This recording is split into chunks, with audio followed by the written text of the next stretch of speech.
Hey, look at this man. I heard he was the best candidate for being your roommate in the entire roster of League of Legends. So why would you want to play this great roommate of a man? Well, he is extremely tanky, great at keeping your carries safe, great CC for peeling, and come on, he's Santa! However, there are some downsides. Very easy to poke out, not a lot of damage output, and he's very reliant on your team doing well to win games. Alright, with that out of the way, let's take a look at those abilities. His passive is Concussive Blows. When Braum attacks or Qs an enemy, they will gain their first stack. When they get 4 stacks, they take a burst of damage and are stunned. Once your passive is marked on an enemy, your ally can continue to add stacks as well. So it doesn't have to be you putting on the stacks, anyone can do it. His Q is Winter's Bite. This will throw out a ram head towards your enemy, dealing damage and slowing the first target hit. Also, this will grant you a stack of your passive. His W is Stand Behind Me. Braum will jump to an ally, giving himself and the ally bonus armor and magic resist for 3 seconds. You can also be a selfish boy and cast it on yourself without the jump. His E is Unbreakable. Braum will hold up his shield, stopping all projectiles from going through. Taking reduced damage for everything he blocks, it will also block the first instance of damage by 100%. That's right, baby, it's a wind wall! His ult is Glacial Fissure. Braum will slam his shield on the ground, dealing damage and knock up the first target hit from between 0.3 seconds to somewhere close to 2 seconds at max rank. The duration of the knockup is increased by how far they are away from your original casting point. Any other target past the first is only knocked up for 0.3 seconds. The fissure will stay there for 4 seconds, slowing all enemies within it. Alright, those are some cool abilities for a cool guy. Now let's take a look at those runes. For runes, we're gonna go Strike Tree, Guardian for that extra ally protection, Font of Light for ally healing, Bone Plating or Conditioning for some extra tankiness, and Unflinching or Overgrowth for even more tankiness. Honestly, any of those last 4 work, you do you. For secondary tree, we go Inspiration. Honestly, you could really go anything except probably Perfect Timing, because we don't really have a use for a stopwatch other than like using it once,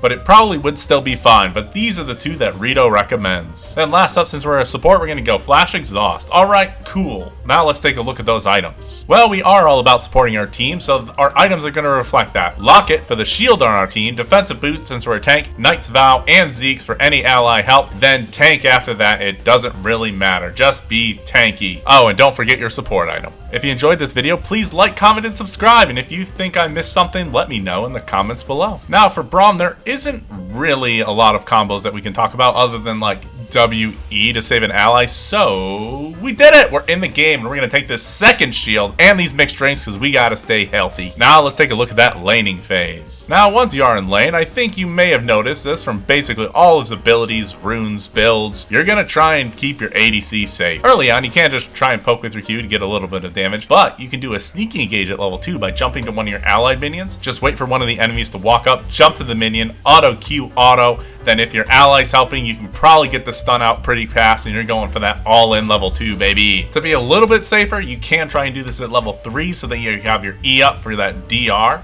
But where's the fun in that?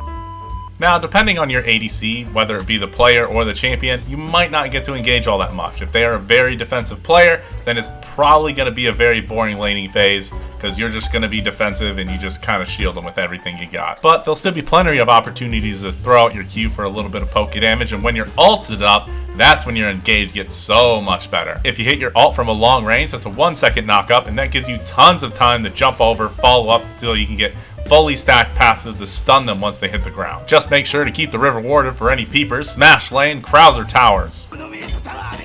Now in the mid game, I think this might be shocking, but you're going to want to stay with your ADC. Well, I guess it doesn't really have to be your ADC. You can kind of go with someone, but when you are alone, you're an easy pick for the enemy team, so just make sure it's warded in. If you're going to go ward, just try and be safe about it. Then just keep those objectives warded and look for picks with your R. You do have plenty of slows in CC to keep an enemy locked down while your teammate has a chance to rotate over. And if you get a pick before an objective, you basically won that objective already for your team. If there isn't a pick available, just try and save your ult to engage on the enemy team. Remember that the knockup is best at long ranges, but it's still enough if you get someone close to your ADC, so just try your best to peel so you can keep your carries safe. And hopefully you can also get a stun on that champion. Just make sure to use that E to block all those incoming abilities or engage tools. And if you die in the trade and your team is safe, then I think that's a win for you. Just continue playing Puppy Dog and you'll do great. And that's it. We did it. We won the game. And if you enjoyed this, check out Vi. She punches away around the rift.